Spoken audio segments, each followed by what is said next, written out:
Hey guys, tonight we're going on a journey far, far back in time, to the very beginning of human history. We're going to put on the headphones of our earliest ancestors and listen to the sounds that lulled them to sleep. Imagine yourself nestled against a rough-hewn rock face, the last fiery streaks of a prehistoric sunset painting the horizon. The air, thick with the scent of damp earth and unseen vegetation, cools rapidly, causing a shiver to ripple across your skin. The only light comes from the deep orange glow of a fire you worked hard to build. Its heat a small, precious bubble of safety in the immense darkness. You can hear the rustling of leaves and the distant, low thrum of creatures moving through the undergrowth. This wasn't some cozy bedroom. You probably wouldn't have survived the night if you'd slept too soundly. So, before you get comfortable, take a moment to like the video and subscribe, but only if you genuinely enjoy what I do here. Now, if you feel like it, drop your location and local time in the comments. It's a nice little way to feel connected across the miles. Now, dim the lights, maybe turn on a fan for that soft background hum, and let's ease into tonight's journey together.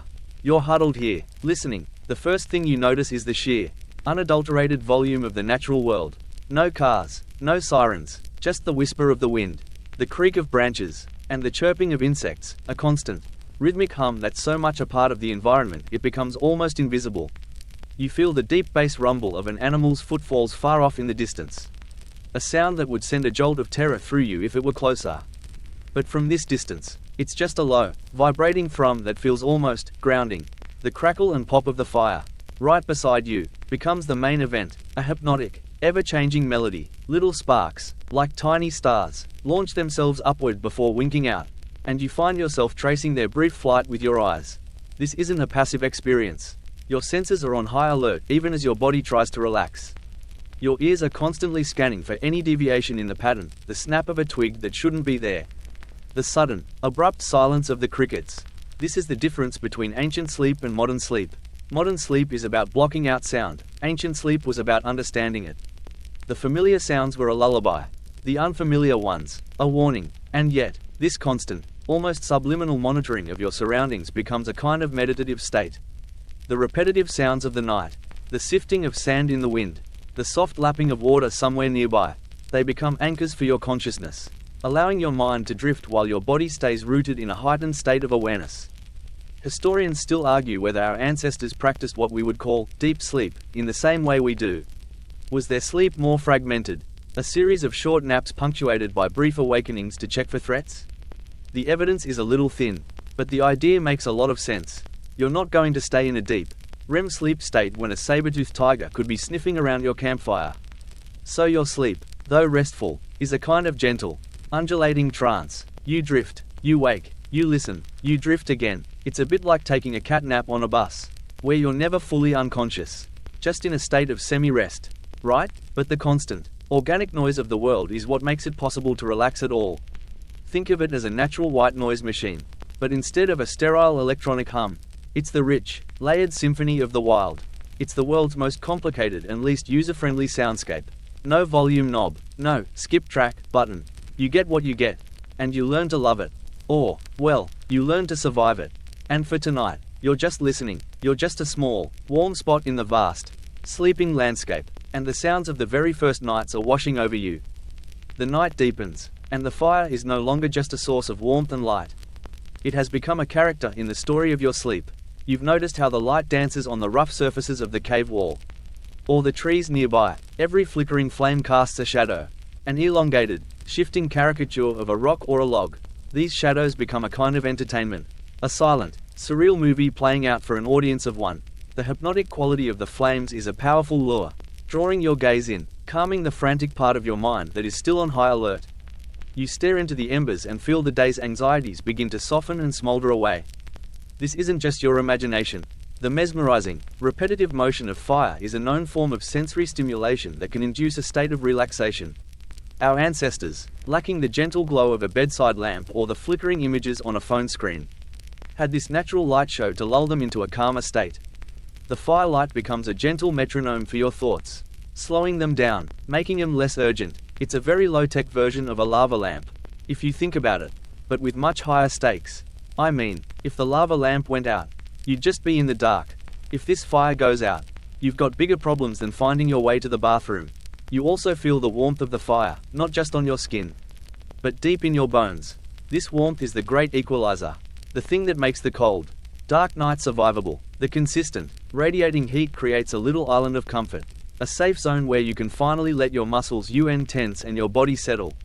A quirky tidbit about our relationship with fire is that some historians speculate this consistent warmth, especially after a long, cold day, led to a shift in our sleep patterns.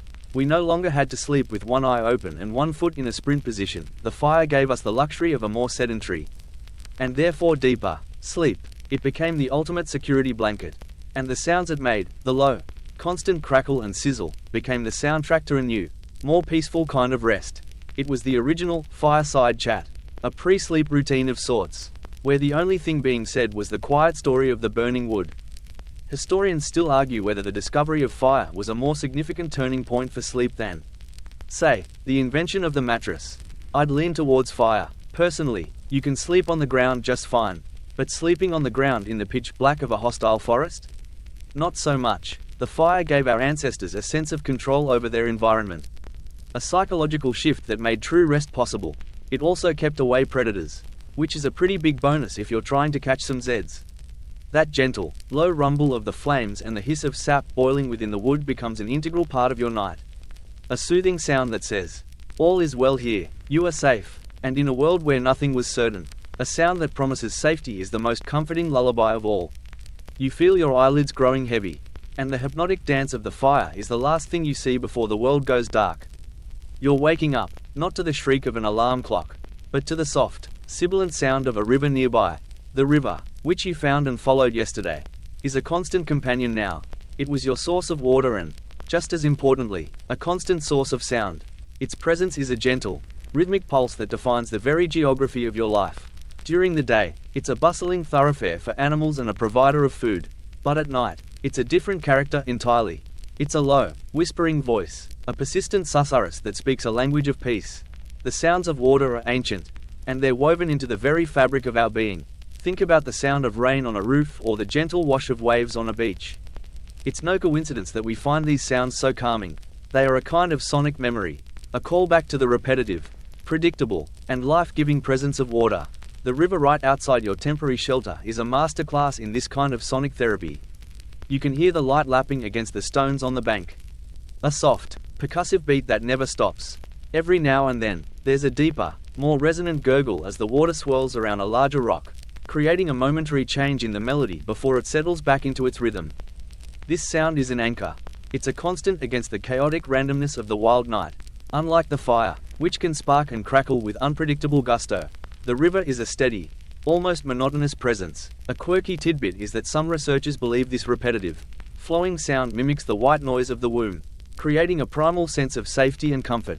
It's the sound of life, of sustenance, and of predictable cycles. It's the original natural white noise machine, and unlike the one you might use today, it comes with the added benefit of, well, being a river, no batteries required. It also makes for a great place to fish and find clay.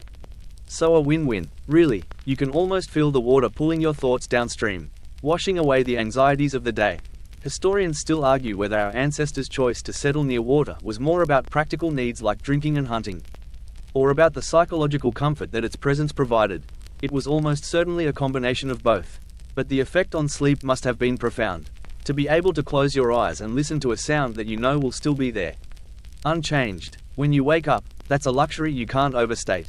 It's a promise of continuity in a world where everything else is a battle for survival. The sounds of the river aren't just a lullaby, they're a guarantee. They're a confirmation that the world is still turning, that life is still flowing, and that for this moment, right here, right now, you are safe. As you drift, you can almost feel the cool, clean water flowing over your mind, smoothing out the rough edges of your thoughts and carrying them gently away. The fire crackles lower now, but its light still plays across the walls of the cave, revealing something you hadn't noticed before. Etched into the rough stone, there are shapes. They're simple at first, just lines and smudges, but as you stare, they coalesce into forms you recognize. Bison with lowered heads, a group of figures running, a hunting scene. These are the cave paintings, the first masterpieces of humanity. And they're not just there for decoration. The flickering firelight makes them come alive. The shadows shift and writhe, making the animals seem to move, to breathe, to run across the stone. You can almost feel the thunder of their hooves. This is a different kind of sensory experience for sleep. It's not just a sound, it's a visual narrative.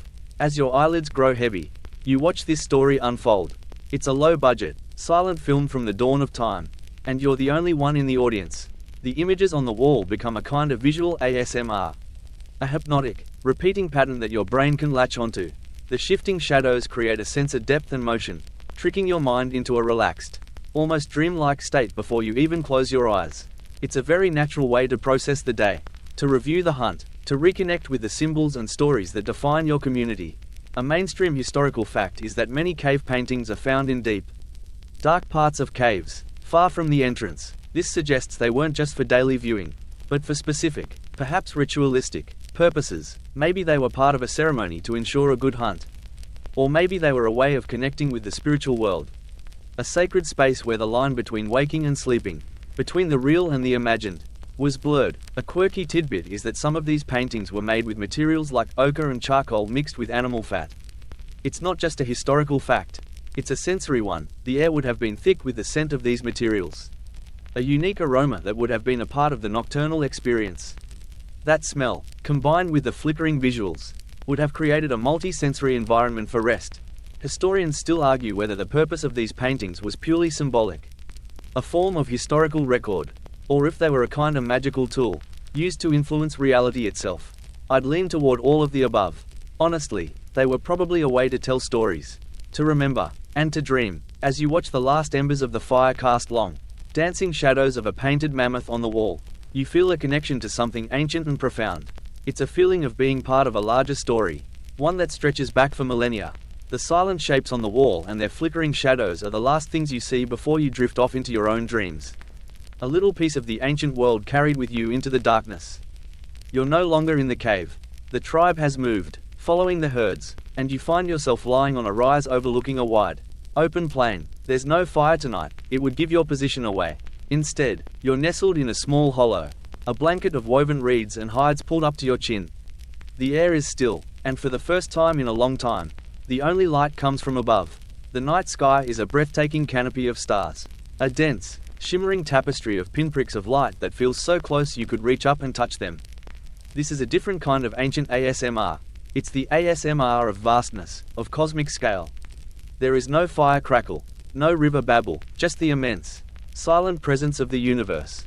The stars, which we see today as a scattered handful of lights, were for our ancestors a map, a calendar, and a lullaby all in one. You trace the familiar patterns of constellations, the ones your elders have taught you, seeing the shapes of animals and heroes etched in the dark canvas. The predictability of their movements is deeply comforting. The stars rise and set in the same places, at the same times, a cosmic clock that tells you that even in the vast, dangerous wild, there is order. A mainstream historical fact is that early human societies relied heavily on celestial navigation. They used the stars to track seasons, to know when to plant crops, and to orient themselves during long migrations. A quirky tidbit is that some cultures believed the stars were the souls of their ancestors, watching over them from the heavens. This gave a whole new meaning to Starry Night. It wasn't just a pretty view, it was a connection to everyone who had come before. So as you lie there, under that velvet black dome, you're not just looking at the sky, you're feeling a connection to your history and to your future. The slow, silent procession of the constellations across the night sky is a kind of visual metronome. Its stately pace calming your busy mind and encouraging your body to relax. Historians still argue whether the invention of complex mythology was driven more by a need to explain the natural world or a desire to impose a human narrative onto the vast, indifferent universe. Maybe the stories of Orion and the Pleiades were simply a way to make the stars feel a little less lonely, a little more personal. Either way, as you lie there, you feel the gentle, rhythmic turning of the world. A slow, majestic kind of ASMR that you can feel in your bones. The gentle rustle of a cool breeze through the tall grass. The distant call of a night bird. These are the small sounds that punctuate the grand silence. The soft background hum to the magnificent, silent symphony of the cosmos. You close your eyes, and in the darkness behind your eyelids, the patterns of the stars are still there, a soft, glittering imprint on your mind. The sun has set again, and this time, you're not on the open plains or in a cave. You've settled with your group near a collection of rocky outcrops, and the day's hard work is finally winding down. The sounds that surround you are different tonight. They are the sounds of domesticity, of community, of the quiet. Rhythmic tasks that bring a sense of order to the end of a long day. You can hear the low, Steady thump thump thump of someone grinding grain with a large stone. It's a hypnotic sound, a dull, percussive beat that echoes through the small camp. Nearby, someone is scraping a hide with a sharpened stone. The shush shush shush a persistent, almost sandy whisper against the tough leather. These are the sounds of a settled life. A new kind of ASMR that comes from human effort rather than raw nature. The repetitive, predictable motions and their corresponding sounds are deeply soothing. They are a sign that the day's work is done and that food is being prepared. Clothes are being mended, and the community is getting ready to rest. The rhythmic grinding of the grain becomes a kind of percussive soundtrack to your own winding down. It's a sound that says, "We made it, we have food, we are safe." It's a very different kind of safety than the fire's protective glow. This is the safety of having provision for the future, of having worked together to secure a meal.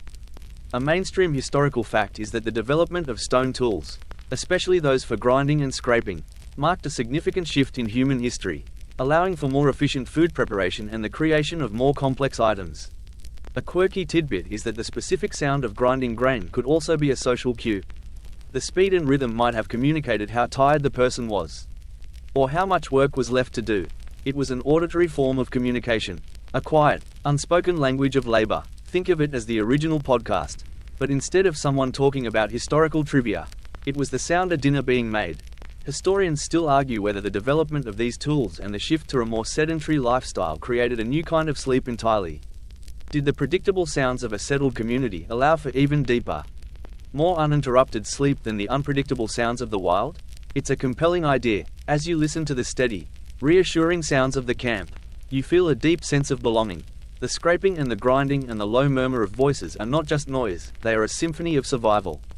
They are the sounds that say you are not alone, that you are part of a group, and that for tonight, at least, everything is going to be okay. It's a humble, workaday lullaby, but it's a powerful one all the same. The last sound you hear before you drift is the steady, calming beat of a community winding down. The air tonight is different. It's not just the scent of fire and earth, but something else entirely, a heady, complex aroma of burning herbs. You're lying on a bed of soft furs, and a shaman, or medicine person, is nearby, their silhouette a calm, steady presence in the firelight.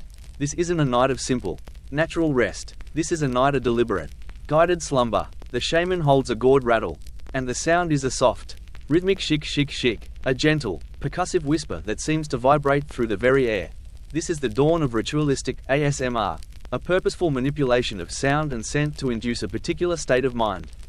The rattle isn't just noise, it's a tool. Its repeating rhythm is designed to calm the nervous system, to quiet the frantic chatter of your mind and help you sink into a deeper, more profound state of relaxation. You can hear the light rustling of a medicine bundle as the shaman shifts, and the air fills with a new wave of scent as they add more dried sage or sweet grass to the glowing embers. The smell is purifying, clearing, and it adds another layer to this multi-sensory experience. The sound of the rattle and the smell of the burning herbs become a single, unified signal to your body. It's time to let go. A mainstream historical fact is that many ancient cultures used shamans and ritualistic practices to heal the sick, communicate with the spirit world, and prepare for sleep. These ceremonies were often elaborate and involved specific sounds and smells. A quirky tidbit is that the specific frequency and pattern of the shaman's rattle could sometimes mimic the sound of a heartbeat in the womb. A deeply primal and reassuring sound that could trigger a profound sense of safety. So while it might seem like a strange sound to modern ears, to our ancestors, it was the sound of ultimate comfort. It was the sound of being cared for, of being guided, of being protected on a spiritual as well as a physical level. It's the ultimate sleep hack, and it's a few thousand years old. Historians still argue whether these rituals were purely psychological, a kind of placebo effect, or if they had a genuine physiological impact on the mind and body. I'd wager it's a bit of both. The belief in the ritual would have certainly helped, but the physical reality of a rhythmic sound and a calming scent would have done the rest. It's a testament to how deeply our bodies respond to sensory input. As the sound of the rattle softens and the scent of the herbs fades, you feel yourself drifting down, down, down into a sleep that feels intentional, protected, and deeply, deeply restful. The rattle has faded, and the smoke has cleared. You've been carried forward in time, and the air around you is dry and still, thick with the scent of spices and resins. You are no longer in a simple camp, but in a tomb, deep within the heart of ancient Egypt. This is a very different kind of space for sleep, an eternal one. The silence here is profound, punctuated only by the occasional low echo of a far-off sound. You can see the intricate hieroglyphs on the walls, and you can almost feel the weight of history in the air. This isn't about going to sleep for the night, it's about preparing for a journey into the afterlife. A journey that starts with a kind of ritualistic rest. The sounds and sensations of this place are for a sleep that never ends. You can hear the light, crisp sound of linen being folded and the low murmur of priests chanting. The rhythmic sound of their voices is a kind of deep, resonant hum, a vibrational force that seems to fill the entire space. It's a sound that promises a future beyond the physical world. The air is heavy with the scent of myrrh and frankincense, spices used to prepare the body for its final journey. The scent is calming, but also serious, a reminder that this is a sacred space for a sacred purpose. The entire experience is a ritual to ensure a smooth transition, a final, perfect rest. A mainstream historical fact is that the Egyptians believed that a person's soul, or ba, could leave the body during the day and return to it at night. This meant that the tomb had to be a perfect, peaceful place for the soul to find its way home. A quirky tidbit is that the Egyptians used a special pillow, a kind of headrest made of stone or wood. It was less about comfort and more about keeping the head raised to protect it from insects and to allow the ba to move freely in and out of the body during the night. So, while it sounds less than cozy, it served a very important purpose. No one wants a bug in their ear while their soul is trying to find its way home. Historians still argue whether the elaborate burial rituals were more about the genuine belief in the afterlife or a way for the powerful to show off their wealth and status. I'd guess it's a bit of both. The Egyptians took their sleep, eternal and otherwise, very seriously. The silence of the tomb, broken only by the deliberate, meaningful sounds of ritual, is a kind of ultimate ASMR. It's a space where every sound has a purpose and every sensation is part of a grander plan. The feeling of being suspended in this ancient, hallowed space, surrounded by sounds and scents that are thousands of years old, is a powerful one. You feel a profound sense of peace, a feeling that your journey is just beginning. The sacred silence of the tomb gives way to a different kind of quiet, the gentle, rhythmic murmur of water flowing in a fountain, the soft whisper of olive leaves in the breeze.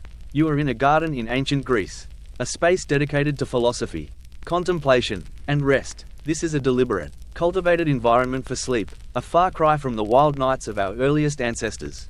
The air smells of cypress and myrtle, and the cool marble beneath your feet is a welcome relief from the day's heat. This is a place where sleep is not just a biological necessity, but a part of a larger, more considered life. The sounds here are carefully curated. The gentle, bubbling sound of the fountain is the centerpiece, a constant, predictable presence that is designed to soothe the mind. It's not the wild rush of a river, but the controlled, peaceful sound of water being gently recycled, a symbol of order and tranquility. You can hear the low buzz of a bee, the light chirping of a cicada, and the distant, almost inaudible sound of a lyre being played. These sounds are not accidental, they are part of the environment. A sonic tapestry designed to calm the mind and body. It's the original, chill-out music, and it's a few thousand years old. A mainstream historical fact is that the ancient Greeks, particularly the wealthy, often had dedicated sleeping spaces, sometimes even in their gardens. They believed that a serene environment was essential for a healthy mind and body. A quirky tidbit is that the Greeks also believed in the power of dream interpretation. They had special priests, called Oneirokriti, who would analyze dreams to provide guidance and prophecies. So, when you went to sleep, you weren't just resting, you were potentially receiving a message from the gods. No pressure, right? Historians still argue whether the Greek focus on serene environments for sleep was a luxury reserved for the elite or if it represented a widespread cultural belief in the importance of rest. I'd guess it was a little of both. The wealthy could afford to build these beautiful, quiet spaces, but the underlying belief in the power of sleep was likely something shared by everyone. The gentle sounds of the garden, the rustling leaves, the bubbling water, the distant music, are the soundtrack to a thoughtful, deliberate form of rest. It's a kind of high-end, philosophical ASMR. And as you lie there, you feel your mind unwinding, your thoughts slowing down, and your body sinking into a deep, peaceful slumber. The sound of the fountain fades, replaced by the soft, echoing splash of water, the low murmur of voices, and the quiet scraping of a striggle against skin. You are in a Roman bathhouse, and it is a marvel of engineering and social life. This isn't a place for quiet reflection like the Grecian gardens, it's a bustling social hub. But its rhythms and sounds are still a powerful part of a very specific sleep ritual. The air is warm and humid, thick with the scent of oils and clean steam, and the marble floors are slick and cool beneath your bare feet. The bathhouse is a multi-sensory experience designed to strip away the stress and grime of the day. You move from the frigidarium, the cold room, to the tepidarium, the warm room, and finally to the caldarium, the hot room. Each transition is a step closer to total relaxation. The sounds are a key part of this. The constant, rhythmic sound of water dripping from the ceiling and splashing into the pools is a deep, resonant white noise. It fills the space and muffles individual conversations, creating a kind of private bubble in a public space. You can hear the light, percussive sound of skin being scraped clean, a low, sandy whisper that is oddly soothing in its repetition, and all around you, the gentle hum of conversation, a low, continuous drone that is both a part of the social world and a kind of sonic shield against it. A mainstream historical fact is that Roman bathhouses were a central part of daily life, not just for hygiene but for socializing and business. A quirky tidbit is that the Roman bathhouse was often a place where you'd have your hair and beard trimmed, get a massage, and even get your ears plucked. So, it was the original one-stop shop for a full-body reset. A kind of ancient spa day. You'd go in tired and stressed, and you'd leave with your body and mind cleansed, ready for a deep and peaceful rest. Historians still argue whether the invention of complex plumbing and heated water was a greater contribution to public health or to the psychological well-being of the Roman people. I'd guess it was both. The ability to be thoroughly cleansed and warmed after a long day was a profound comfort. The gentle, echoing sounds of the water, the low hum of voices, and the warmth on your skin all combined to create a sense of deep, physical relaxation that made for a truly restorative sleep. It was a kind of communal, sensory ASMR, and as you close your eyes, you can still feel the warmth on your skin, the echoes of the water in your ears, and the profound sense of calm that comes with a body that is clean and ready for rest. The humid air of the Roman bathhouse fades, replaced by the dry, cool air of a desert night. The sounds are entirely new again. You're part of a caravan on the Silk Road, and you're resting for the night on a bed of blankets laid out on the sand. The fire is a small, quiet affair, and the main sounds are not from nature, but from the journey itself. The most prominent is the rhythmic, gentle sound of camels chewing cud, a low, grinding sound that is both strange and incredibly soothing. You can hear the light, creaking sound of the wooden crates and saddles shifting as the animals settle in. A soft, groaning sound that is the very voice of travel. This is the ASMR of a long journey, a lullaby born of repetitive motion and the quiet rhythms of a shared task. The days are filled with the soft thump-thump of camel hooves on sand and the rhythmic swaying of the caravan. At night, those same rhythms continue, but in a more subdued form. The gentle sound of the camels chewing, the creak of the wood, these are the sounds of a community on the move. A shared experience of work and rest. They are a promise of continuity, a sign that the journey is progressing, that you are moving ever forward towards your destination. A mainstream historical fact is that the Silk Road wasn't just one road but a network of trade routes connecting east and west, facilitating not only the exchange of goods but also of ideas, culture, and religion. A quirky tidbit is that the caravans often traveled at night to avoid the brutal daytime heat, with the stars serving as their compass. This means that for these travelers, the night was not just for sleep, but for work, with the sounds of the journey being their constant companion. The stars, which we saw as a silent spectacle, were for them a vital tool.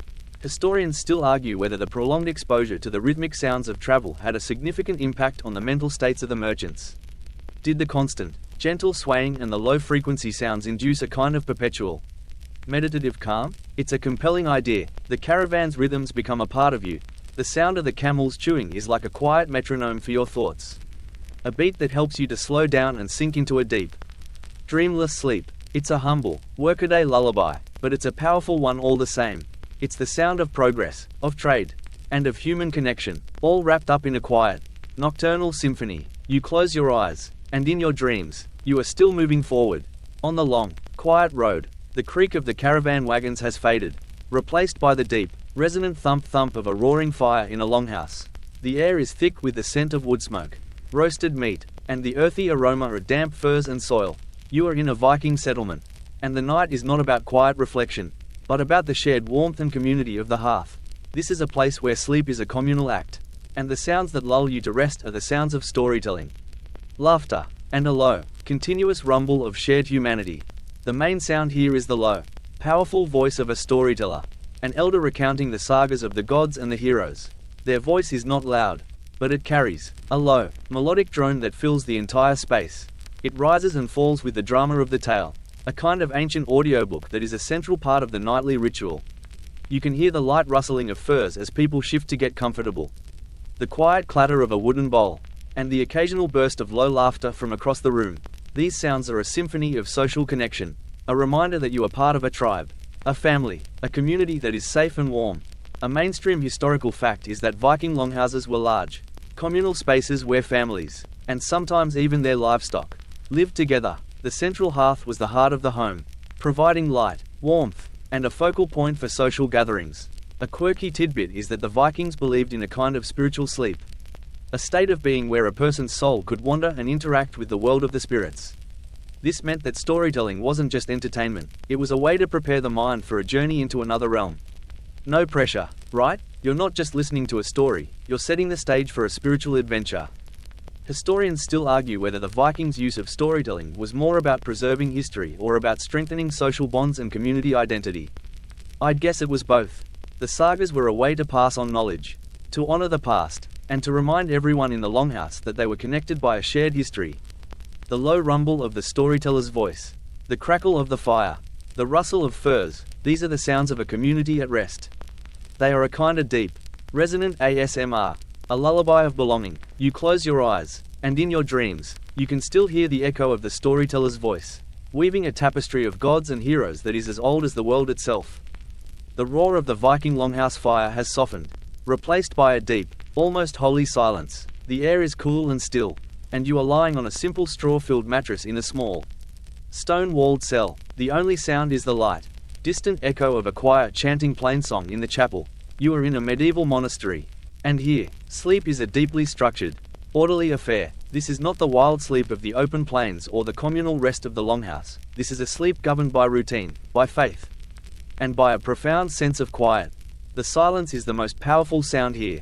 It's not an absence of sound, but a presence of it.